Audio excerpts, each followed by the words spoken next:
Good afternoon, everyone. Hope you're all doing well. Welcome to this video where I'm going to be demonstrating how to start a staffing agency, and as you can see in brackets, on a budget. So this is probably the minimum sort of requirements in order to set up a staffing agency. Get going. I'm also going to show you how to find candidates and clients as well.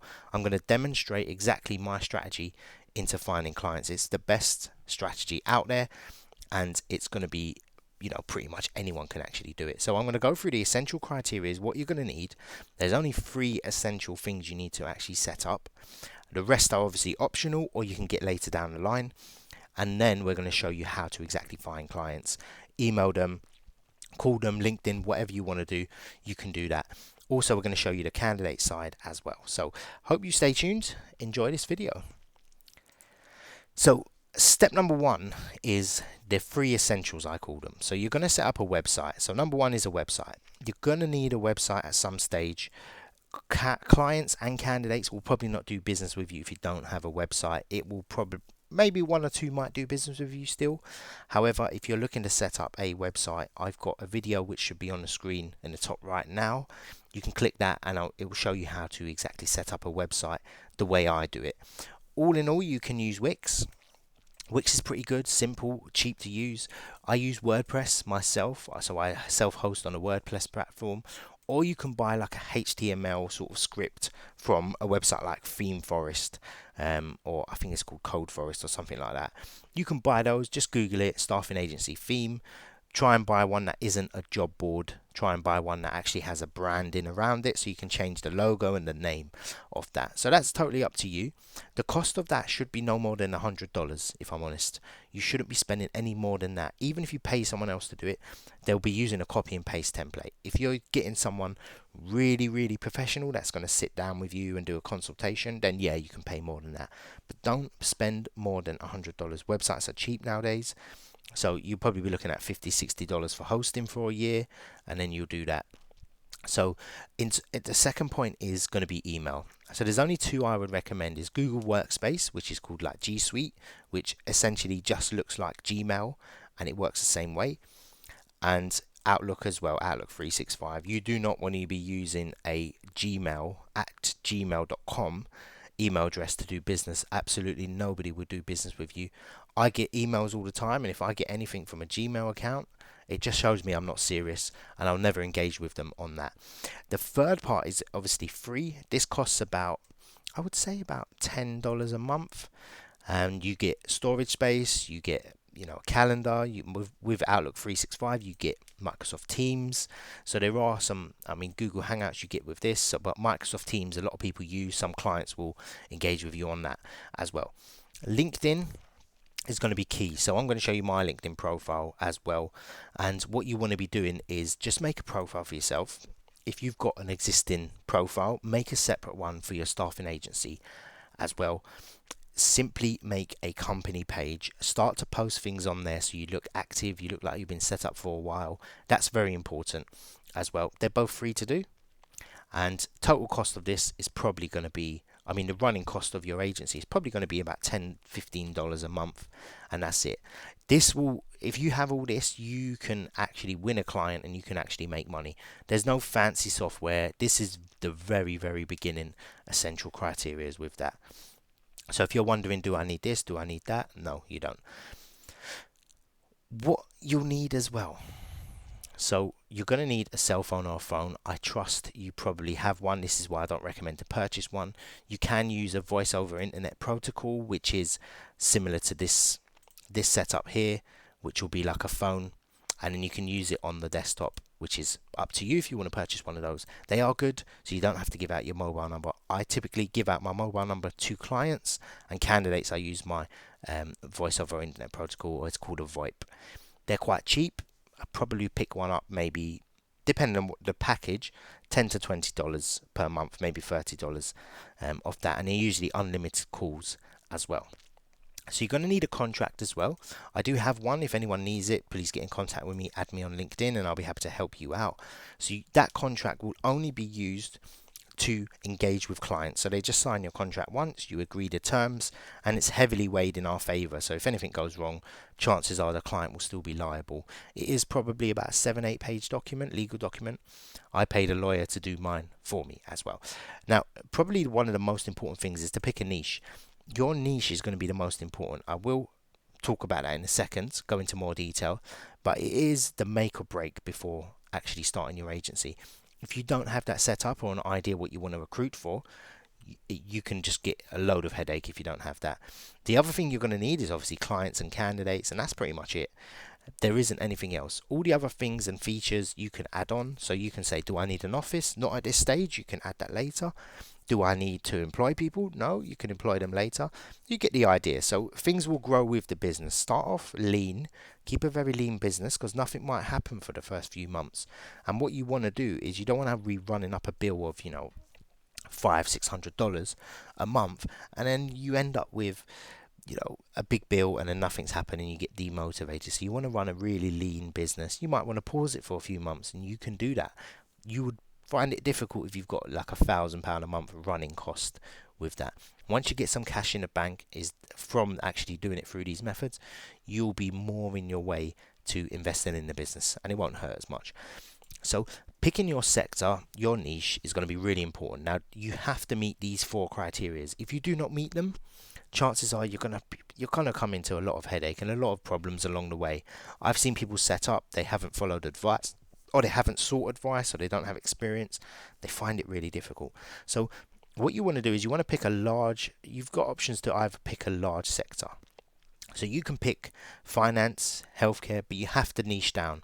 So for example, healthcare, you can recruit for nurses, which is a niche in a niche essentially, but you don't want to say I'm just a healthcare recruiter, because clients like you to be a specialist, and you're more likely to win business when you start off with that. You might look at another staffing agency and say, oh, they're just a healthcare agency, but they've got 20 staff, they've been going for many years, and they're well established. At the moment, it's quite difficult to actually win business if you aren't, how can I put it, as a sort of specialist. It might not be as hard, but it's easier to win if you've got a specialism.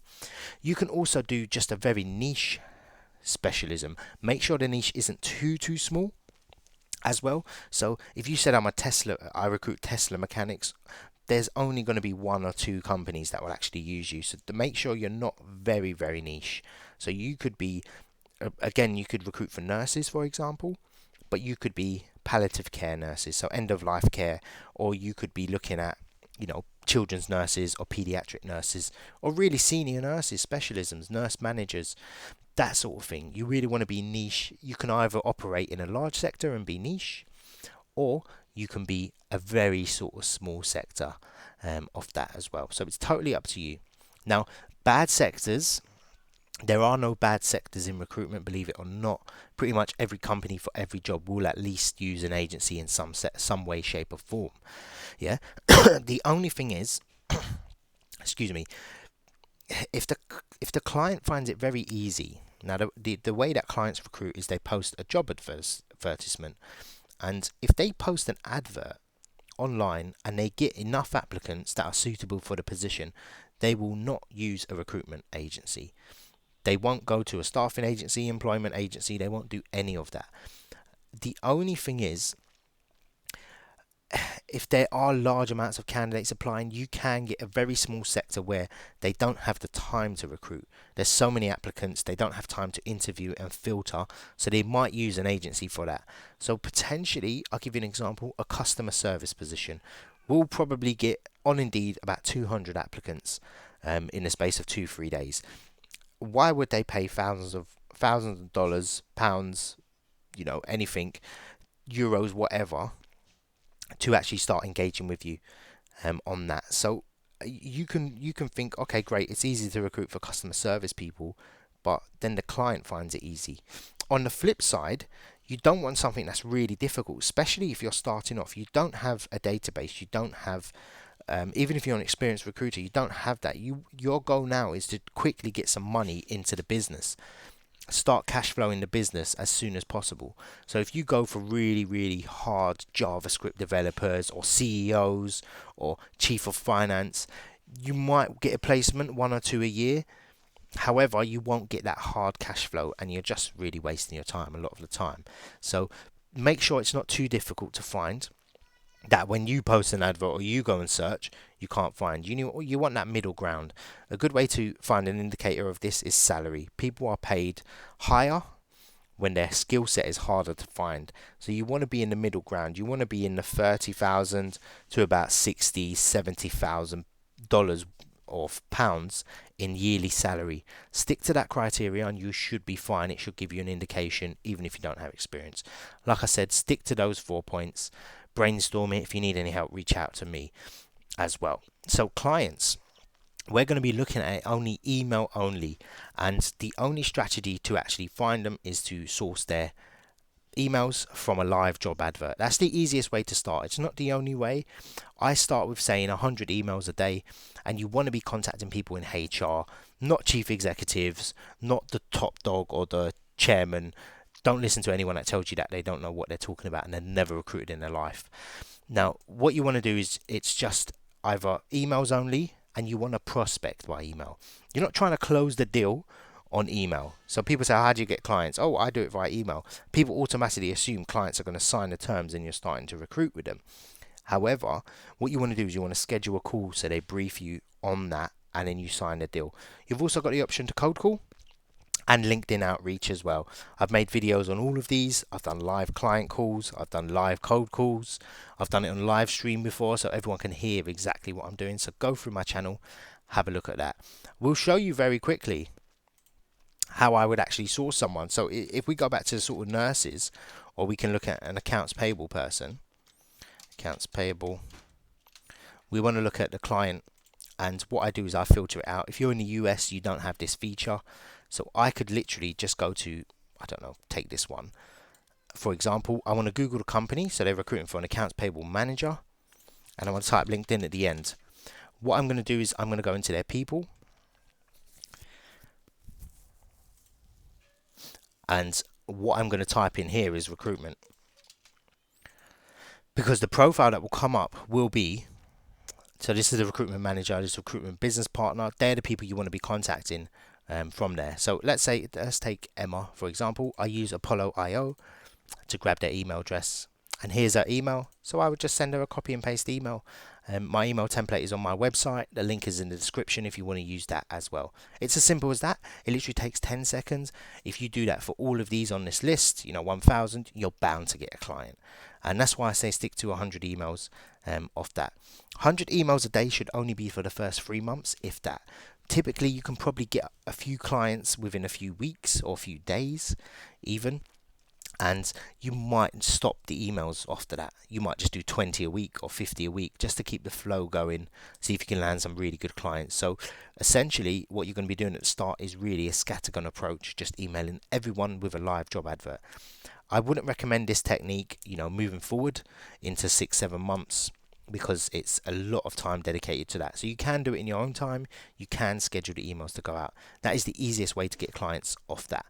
Candidates as well, we're going to be using X-ray search. So what we want to do is we want to connect with most people. So in the US, 4 out of 6 people are active on LinkedIn. So most people in your sector that you've chosen, you might want to start connecting with them now and engaging with them, seeing if they're looking for jobs. I'll show you that very quickly.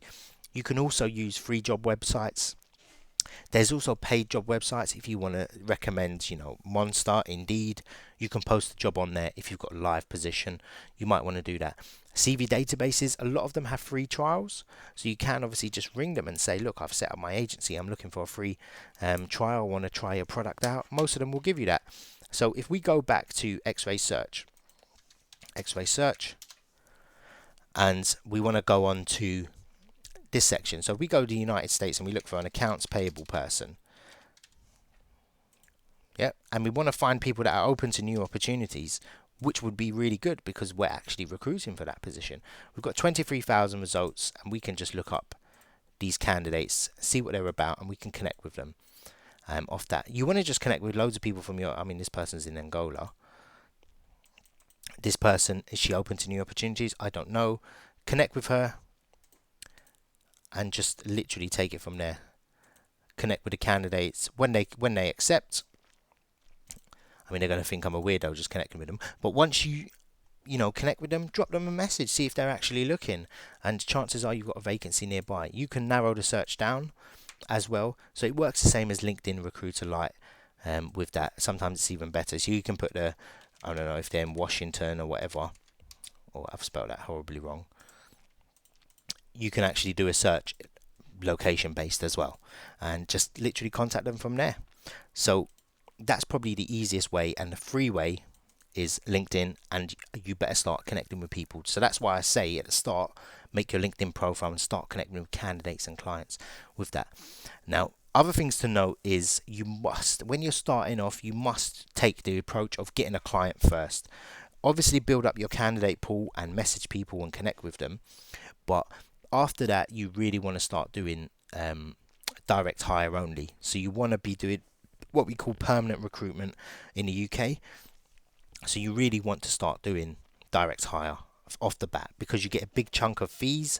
There's no insurance to purchase, there's no umbrella company. It's more simple. All you're getting paid for is the introduction off of that.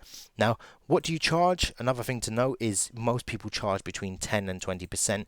In the UK it's about 8 to 15% depending on the sector. In the US it's about, I would say, 10 to 25, but as a general rule, 10 to 15 starting off will be fine. Most people won't negotiate with you on that. Depending on the position, there's no right or wrong answer. Chief executive might be on 30% fee. However, there might be a chief executive on 20% fee, and I don't know, a customer service position might be on an 8% fee, or even a flat fee, which is a fixed amount. So there is no right or wrong answer. General rule, you work out what your clients are saying to you when you pitch 15%. If they say, oh, everyone's working on 10%, you know the deal. Or if everyone's saying yes, try put your price up a little bit, see what happens with that. You are paid via invoice. So what I do is I make a placement. Once the person starts, I send the invoice and they have 30 days to pay. You can drop that down to 15 days if you want. I know a lot in the US it's more 15 days. You can offer a discount if they pay quicker as well. So it's totally up to them. And also, very important, clients must sign your contract before you send candidates across. If they say to you, please send us some resumes or some CVs, don't do it. It's a trap. You need to actually make sure they sign, because they aren't liable to pay you off that. So I hope you enjoyed this video. I hope it's been informative. It's a nice little short course, how to get a client, how to start actually recruiting, and how to find candidates. So I hope you enjoyed this video. Please give it a thumbs up, and any questions, please do get in touch. Take care.